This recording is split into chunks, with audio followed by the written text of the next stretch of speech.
Owners from across our county gathered at Kingsholm Stadium to watch the budget announcement yesterday. G1st LEPs, Glevum Security in Quedgley, Snell Hydro Design Consultancy in Hucklecote, all were there, hosted at the rugby club by Sherdington-based accountants Randall and Payne. So let's get the voices of Gloucestershire businesses. Their head of corporate tax, James Geary, says Brexit is more important for businesses than the budget, actually. It's really difficult because there's so much uncertainty at the moment with the Brexit deal pending, and that's so important to business now. And I've been really relieved over the last 2 years to see that the threat of Brexit and what it's going to look like doesn't seem to have dampened people's appetite for doing business.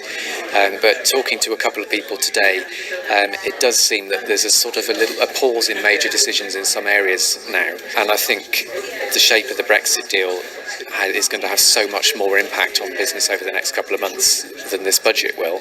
Interesting take. Brexit far more important than the budget. Chancellor Philip Hammond announced small companies will see their contributions to the apprenticeship levy halved by 5%. Business rates for some smaller firms will be cut by a third over 2 years. Steve Barnett is from Glevum Security in Quedgley, says more could be done for businesses. I think for small businesses there could have been a bit more help there, and I think what he's done is obviously held onto his purse strings a little bit longer and really tried to sort of get out there and share things around. But to me, it was a pretty fair budget. Mr Hammond said there would be additional money for certain cities, including Belfast and North Wales. Mike Snell is from Snell Hydro Design Consultancy, a research company in Hucklecote, says he'd like to see Gloucestershire on that list. The entrepreneur relief might help me and my business, particularly next year, when hopefully we've got some new products hitting the market. He's trying to split a lot of help for various regions. I didn't hear anything for the Gloucestershire area. Perhaps we'll have to look into his little red book to see whether or not there is some money coming there.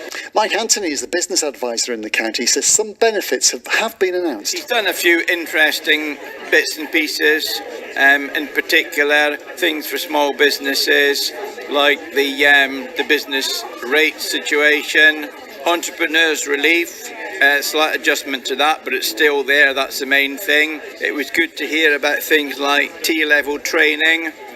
That's good for the younger people coming through, and it'll be interesting to see how this tax on digital situation works. If we can get some of these bigger companies to pay more of a share, then we less need to go to the smaller businesses to get money off them. The voice of the business community.